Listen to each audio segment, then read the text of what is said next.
আজ আমি নিয়ে চলে এসেছি তোমাদের কাছে একদম নিরামিষ আর ওয়েট লস জার্নির জন্য তো দুর্দান্ত একটা রেসিপি, মুগ ডালের চিলা। শুধু ওয়েট লস জার্নির জন্য তা কিন্তু নয়, টিফিনের জন্য কিন্তু খুবই ভালো। আর বাচ্চারা যদি খেতে পছন্দ করে বানিয়ে দিতেই পারো। তাহলে চলো আজকে কীরকম করে আমি বানালাম আমি সেটা তোমাদের সঙ্গে শেয়ার করছি। আর চাটনিটা তিলের চাটনি বানিয়েছিলাম, দুর্দান্ত খেতে হয়েছিল। সেটাও আমি তোমাদেরকে দেখাবো কিভাবে আমি বানিয়েছি। চাল আর ডাল একসঙ্গে ভালো করে ভিজিয়ে দিয়েছিলাম ওই রাত্রে শোবার সময়। এখন 3-4 বার জল পাল্টে পাল্টে খুব ভালো করে ধুয়ে জল ঝারিয়ে নিয়ে চলে এসেছি। তোমাদের কতটা প্রয়োজন হবে সেই অনুযায়ী চাল ডাল ভিজিয়ে দিও। হ্যাঁ, 4-5 ঘন্টা আগে অবশ্যই ভিজিয়ে দিও কিন্তু। আর রাতে ভিজিয়ে দিলে সকালের কাজটা কিন্তু অনেকটাই তাড়াতাড়ি হয়ে যায়। ব্যাটারটা ভালো করার জন্য আমি এখানে একটু কাঁচা আলু নিয়েছি। আর দেখতেই পাচ্ছ আমি এর মধ্যে প্রয়োজন অনুযায়ী সব কিছু দিয়ে দেব।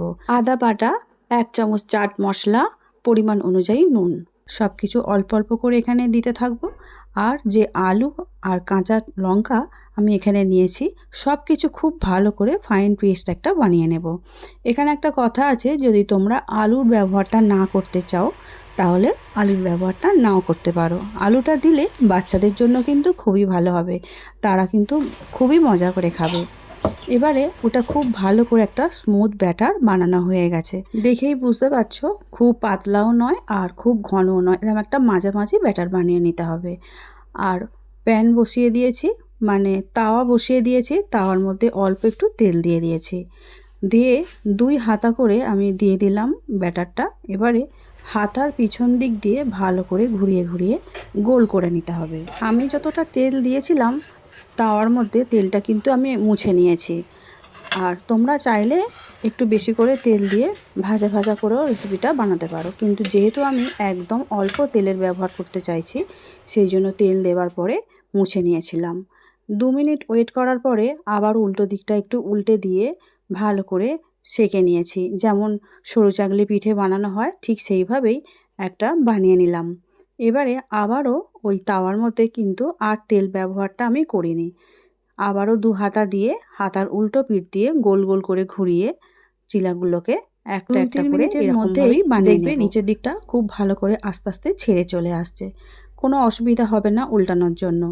আবারও ঠিক 2 মিনিট পরে আমি উল্টে দেব আর অপর পিঠটাও একটু হালকা করে সেঁকে নেব। ঠিক যেভাবে শাঁকা হয়েছে ওইভাবেই কিন্তু সেঁকে নেব। এইভাবেই পরপর আমি সবগুলোকে একইভাবে বানিয়ে নেব। এবারে আমি চলে আসি, চাটনিটা বানিয়ে নিতে হবে। এই গরম তাওয়ার মধ্যেই দিয়ে দিলাম 2 চামচের মতো তেল, 3টে শুকনো লঙ্কা আর ছোট মাঝারি সাইজের 2টো টমেটো মাঝখান থেকে 4 পিস করে কেটে নিয়েছিলাম, সেটাও দিয়ে দিলাম। আর দিয়ে দিয়েছি বেশ কিছু কারি পাতা, আর দিচ্ছি গুড লাইফের সাদা তিল। এই গুড লাইফের সাদা তিলটা কিন্তু খেতে খুবই ভালো লাগে আর একদম ফ্রেশ হয়, সেই জন্য আমি এই তিলটার ব্যবহারই করি রান্নার জন্য। আজকেও চাটনি করার জন্য এই তিলটাই ব্যবহার করলাম। সব কিছু একসঙ্গে ভালো করে ভেজে নেব। আর টমেটোগুলোও কিন্তু সুন্দর করে ভেজে নিতে হবে।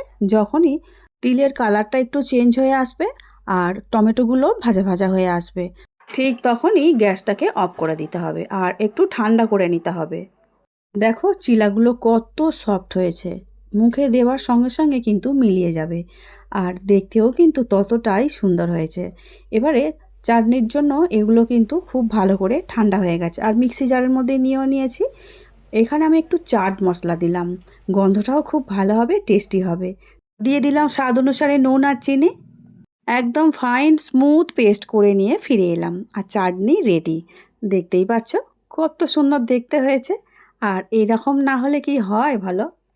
এখন চাটনিটা পুরোটাই একটা বোলের মধ্যে তুলে নিচ্ছি। যে সমস্ত বন্ধুরা এই মুহূর্তে ইউটিউব চ্যানেল থেকে আমার ভিডিও দেখছো, যদি ভালো লেগে থাকে তাহলে লাইক শেয়ার সাবস্ক্রাইব করে শ্রাবণীর পাকঘর চ্যানেলটির সঙ্গে থেকে যাওয়ার অনুরোধ রইল। পাশে থাকা বেলটা অবশ্যই প্রেস করে দিও, তাতে যখনই কোনো রান্না ছাড়বো সবার আগে তোমাদের কাছেই পৌঁছে যাবে। আর ফেসবুক পেজ থেকে দেখছো বন্ধুরা, প্লিজ পেজটিকে ফলো করে দিয়ে আমার পাশে থেকে যাওয়ার অনুরোধ রইল। অনেকক্ষণ ধরেই তো বানানো হলো, এবার চলো একটু টেস্ট করে দেখি কেমন খেতে হয়েছে।